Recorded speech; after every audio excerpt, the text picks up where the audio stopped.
4 challengers here in Atlanta have now been busted, and this time we are going to be taking on Cheng.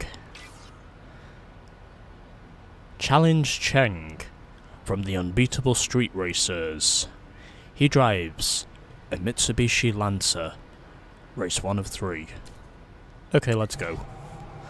Let's head straight up to Cheng. And heading up this way. Roy wants another go, and he turned up in a serious car, but that new Charger is a monster. And Roy has popped back up on the map again. I won't be racing him again until after I've defeated both Cheng and Naomi, and then once I'm done with those guys, got some serious moves in that Lancer. Good for these tight streets.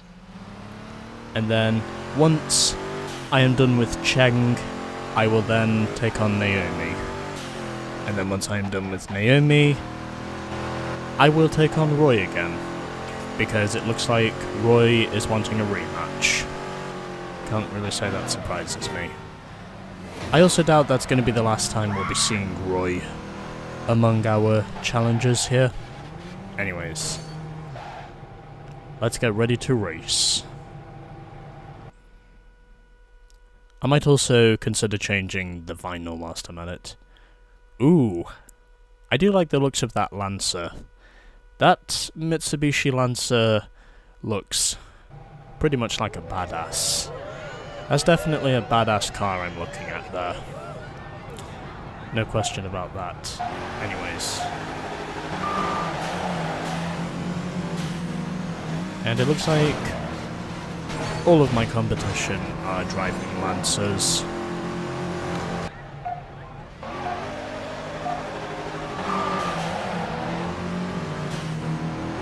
I know precisely how to not finish the race now, and that is by using a slipstream turbo right at the finish, because if I do, then basically I will be dead. I also find it interesting to consider that Oscar is also on the comm link aside from Baby here in Atlanta, which does interest me, considering Oscar is not even here in person, but he's still able to give me some hints and tips, which I'm okay with. But anyway, excuse me. Let's now continue. And, almost nobody opts to take the shortcut that time. That actually surprises me, because I know how important that shortcut really is. But either way, I'm not the only one who misses it, so it must not be that important, is what me thinks. Okay, anyway.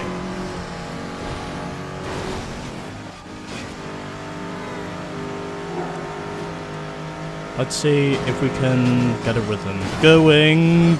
Okay. It's alright, it's fine. We still have time. And not going to use the slipstream turbo, there's too much traffic for me to take that risk without causing some sort of massive pile-up. Oh, never mind. I actually come away with the lead. Although I guess that was just because I had a car right in front of me and I needed to get it off my front end. But anyway, I am closing in now on the finish line, and there we go. Using my shot of nitrous right at the end, as that was a really close race, because half a second margin of victory over T-Bone. Kieran was 3rd, then it was Cheng in 4th, followed by Dwayne, and Liam rounds out the order. We have beaten Cheng in his first race, and I'm thinking about getting a replay here.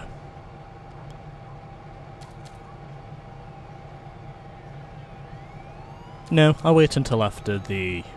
Actually, no. Yeah, I will get a replay here. Just because I want to make sure that I'm doing something interesting. Even though it's basically me against a bunch of Mitsubishi Lancers. But nonetheless, two-wheel drive, ironically, as it happened in the WRC, two-wheel drive is capable of beating four-wheel drive. Just like it was in the WRC between Audi and Lancia, where Lancia had the two-wheel drive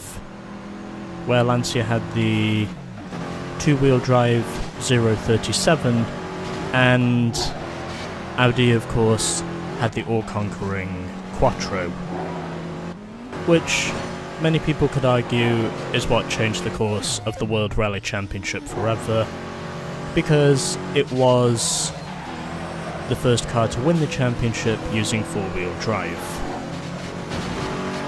And it also became, and in the UK alone it also became an icon as well, because, believe it or not, they did also use an Audi Quattro in the BBC drama Ashes to Ashes, and where the car itself technically was a red Audi Quattro. So it was known for national recognition, in the UK alone for that reason, but it was also known for competing in many other sports as well. I think it also competed in the IMSA Championship one year, if I'm not mistaken. At least I think it did. It didn't win the championship, but it certainly changed the course of... most modern motorsports as we know them today. And it is fair to say that Lancia had proven, of course, that it was possible to beat the all-conquering Goliaths of 1982. Even though they didn't quite win the Drivers' Championship, because, well, the Drivers' Champion that year was Walter Röhrl, who technically did drive... I think it was an Opel Ascona, if I'm not mistaken. It could have been the Opel Manta, but I definitely know it was Walter Röhrl who won the championship that year. Twice World Rally Champion, I might add. Walter Röhrl. He was definitely a good driver, plus he has also driven the Quattro. So, you know. Anyway, one race down and 2 races to go. Hey! We have some Celines in this race now. In other words, we have the Celine SRs in this race. Things are not going very well at the moment, from what I can tell. Because I seem to keep missing the entry to where the final shortcut is right before the end. And using zone because I know a disaster will occur otherwise. I almost won on that previous attempt until I missed the short shoot right at the end, but hopefully, if it's possible this time, I will have figured out where the fucking shortcut is. And not using the slipstream turbo because there's no need to. At least not at this stage because of all the corners. Although I will use it there, however, because there's a straight. And closing in on the leader once again. as I now take the lead from the outside. And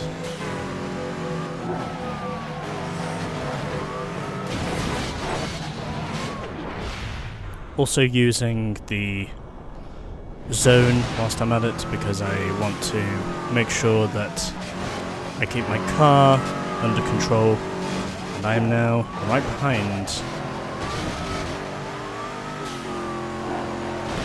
my rival up ahead of me. Oh hey, Cheng is leading this race. Okay, don't miss, don't miss, don't miss, don't miss, don't miss, don't miss, don't miss, don't miss, don't miss. I don't miss this time. Third time's the charm, baby. Officially. Ahead of Ian, Cheng, Kieran, Andreas, and Jess. Oh, now you think you're in the game, huh? I think I am in the game, baby. Hey, we've now got some level 2 performance parts for Class C cars. That surprises me. Anyway, one race to go with Cheng, and then once we are done with this, we're now doing Cemetery Gates. And then once we are done with this race, we can then move on to our 6th challenger here in Atlanta. So we got a Skyline, some Lancers in this race, and we also have a Chevy Corvette. Pretty much fun for all the family, more or less, is what me thinks. I think this is going to be difficult.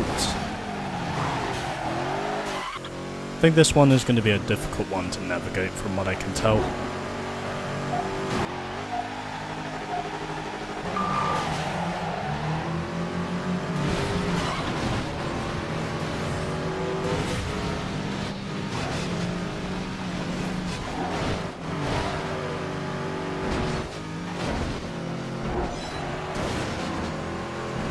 I'm really starting to get the distinct feeling that I should have bought that Lotus Elise when I had the chance, because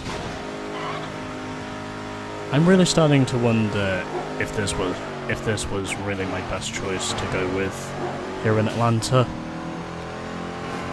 I really am having my self-doubts now about this whole thing because,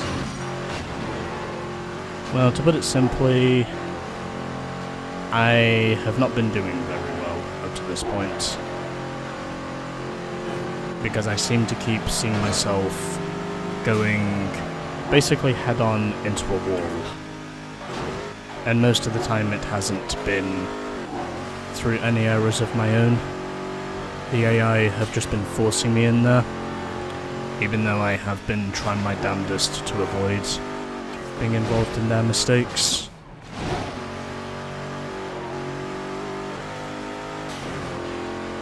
I'm so glad I slotted through there. But it's okay, because I am still in the fight. For now, anyway.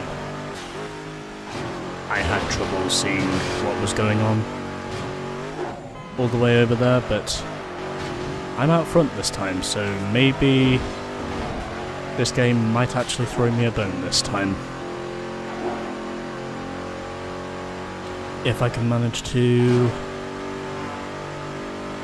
stay away from the chaos that's been ensuing around me up to this point, maybe I might have a shot this time. And using zone, so I can slot myself through those left-handers, and now we have just 2 checkpoints remaining. I have both my shots of nitrous. I'm going to use one of them, and it looks like I'm going to come away with the win easily. And there we go. Got there eventually. So Kayla finished in 2nd, then it was Kieran in 3rd, followed by Cheng. then it was Matt, and it was AJ who finished in 6th and last. Now you're in the game. Oh yeah, we did have a Dodge Charger in this race. I'm pretty sure that's what it is. Anyway. There we go. We've now got some wild vinyls available in the garage. I might consider switching to one of those now, because I don't think this tribal vinyl suits my Lexus very well. Anyway, there we go. Cheng has now been beaten, and I believe I recorded the replay at the start, so we're all good over here. So that's now 5 of the 6 street racers that we have beaten here in Atlanta. Now we just have 1 to go. And that is Naomi. And she will be the next street racer we challenge. So, next time on Midnight Club 3, Dub Edition Remix. Naomi.